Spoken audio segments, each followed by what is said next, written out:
Good evening, everyone. I'm here with Brooke from Malta. How are you, Hi, Brooke? very good, thank you. It's not your first time trying to represent Malta, right? You've No, been it's there. actually my fourth time. I think it always feels amazing. It's super exciting and super fun. Obviously, the more you enter it, people think that the easier it's gonna get, but it actually gets more challenging and harder. So Mhm. um, uh, but every time is super exciting. If anything, it gets even more exciting. And I'm really looking forward now to be able to do this again after about 5 years of absence. Mhm. Do you have any memory? Like, what's your best memory from your former participations? Mm, me- I've got a lot of memories, but I think the best memory is entering Eurovision and singing Golden, and Mhm. it was my very first time as well in the Maltese Eurovision, and it was like it was a very memorable one, like from all aspects, including the result we managed to obtain as at my first time entering. So it was very, very, very cool, Mhm. and very fun for me. Many artists sometimes get the song written for them, and some people write them on their own, and some people co-write it. Now, in the case of Checkmate and also your former songs, you were co-writing the songs with some other artists around. So does it feel different? How did it feel this time to co-write a song? I always want to co-write a song because I want to make sure that it's a song that I like. It's a song that really represents me and my belief and my feelings and my emotions. So I love songwriting and like I love co-writing in a team. I love meeting new people. I love socializing. So for me, it was like a dream to meet new people and to share our love for music together in a room in a studio and write our own music. So this Checkmate is about a personal experience as well. So it was very therapeutic for me as well, Mhm. to express how I feel, because normally I'm a very like outgoing person, but with my emotions I tend to, like close myself in. And so for me it was very therapeutic as well, to get my emotions out and to speak about personal experiences.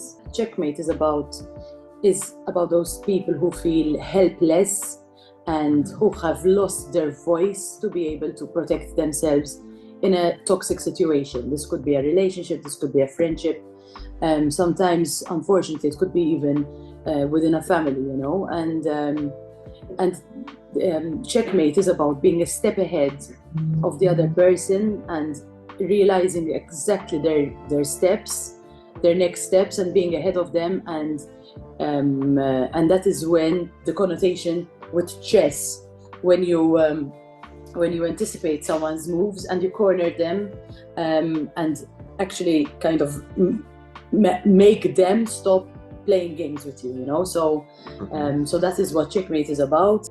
So we've seen your performances in the past in Eurovision. I personally like them all. And I Thank just say they are not like the most down to earth. You see what I mean? Like you have your own, let's say, some kind of extravaganza, like your own touches. Like we know when Brooke is on stage. Now, my Okay. question this one's actually two questions. I'll start with the first one. What can we expect from you this time? Well, for sure, it's Checkmate was very challenging, to come up with a concept for staging and stuff like that, because um, it is a very to us at least, it's a very strong song. So with regards to staging, we had a lot, to work on, but we also had a limited, because the concept is very chess, very Checkmate. So what you can always expect out of me is what I've already, done on a Eurovision stage. So a bit of hair flicks, um, good vibes, even though it's about a toxic situation. It's still about good vibes, because you like I feel like with this song I have managed to control the situation. And so that's for sure a strong message behind my songs. Is for me is a must, because I want to be able to have a song where people can relate to it. But with regards to the actual staging, I'm gonna leave that a bit of a surprise, because I don't want any expectations if it's too high or too low, just in case. Okay, now that's when you go on stage, but do you have like some pre-show rituals, things you do to be the best version of yourself when on stage? Well, actually, Checkmate is like one of the most challenging songs I ever had to sing and perform, because of its constant like notes. So I've created new personal rituals, and because obviously the song requires these new rituals. So I'm doing vocal warm-up like crazy beforehand. But I think mostly I always say a little prayer to my like grandparents, who were always very, very, very proud of me. So I always say a small prayer and hope they look over me and give me, the courage and the strength to be able to perform really well. Now let's go a bit more personal. If we look on your social media accounts, we can see that your life, like there's never a dull moment. It's extremely colorful, full of action. Does it really reflect on your personality as well?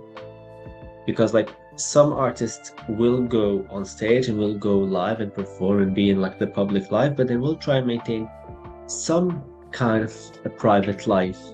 Do you manage to do it? So before I was very private, and what people see on stage, they wouldn't know anything about me. And with regards to social media, like because I used to try and stay away from going so personal on social media.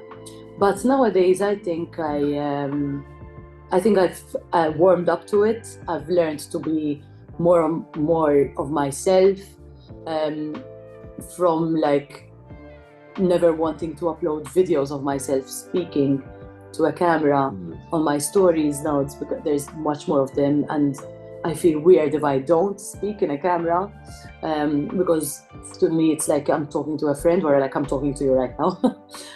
So obviously there are going to be times where things are slightly too personal for me to go so public upon, but most of the time to be honest, sometimes I'm going to be honest with you. So for example, about on the 2nd of January, I had to put my dog to sleep because he was in a lot of pain. So to me it was very heartbreaking. And actually, uploading a video of me and the dog and writing whatever I had to say was very, very, very therapeutic for me, and it's like it allowed me to voice whatever I had to say without actually saying it, but kind of saying it. And I've received so much support and so much beautiful messages from everyone, and it was like it's very personal to me, but it was very therapeutic for me to actually write those things. Now, speaking of the difference between private and public life, from what I know, the music scene in Malta, a bit like everywhere, let's say, everyone knows everyone, right? Yep. But that's on, let's say, the personal level. But on the professional level, if you could collab with any artist, Maltese, international, dead or alive, who would it be? I think a really cool collaboration would be Maltese Ira Losco. I think that would be a really cool collaboration. A really cool collaboration with someone dead, alive, or foreign. I think obviously it would be Beyonce, but if I could choose, I think it would be Michael Jackson, Oh my God. Nice. That would be amazing. It would be indeed. Or even Freddie Mercury, Oh my God. Legends. Yep. Couldn't be said any better. So I will go back a bit to our very first questions Okay. about your time on stage, your time performing on stage. You're not a first timer, that's obvious to all of us. But if you could give an advice to a first timer, what would it be? Um, I think the most important thing is to be true to who you are. Make Hmm. sure that you're comfortable singing that song, wearing whatever you are wearing, with your hair made in that particular style, with your makeup, with everything. Make sure that you stay true to who you are and who you believe um, you want to be as an artist. And that is the most important thing, because sometimes, especially in a competition like Eurovision, you will get a lot of different opinions, a lot of people, giving you their version of events, and you end up doing things to please other people except yourself. And that is definitely not the route that I would ever suggest to anyone, because ultimately it's going to be on YouTube and you're going to look back and think, what the hell have I done? Yeah. And you need to be able to make sure you're confident on stage, with the message that you are portraying and how you're portraying it, and the way you look when you're portraying it. So make sure that you are true to who you are, to who you believe you want to be as an artist, and especially to the message that you want to portray. Make sure that no one convinces you to do anything that you are not happy with. Okay. And I think this will be it for this time, Brooke. Oh I'd like to wish no, you on that my was behalf and on behalf of ESCBubble and of course all the Eurovision fans, good luck on stage, and we hope to see you in thank you. Eurovision in May. Oh my god, that gave me butterflies.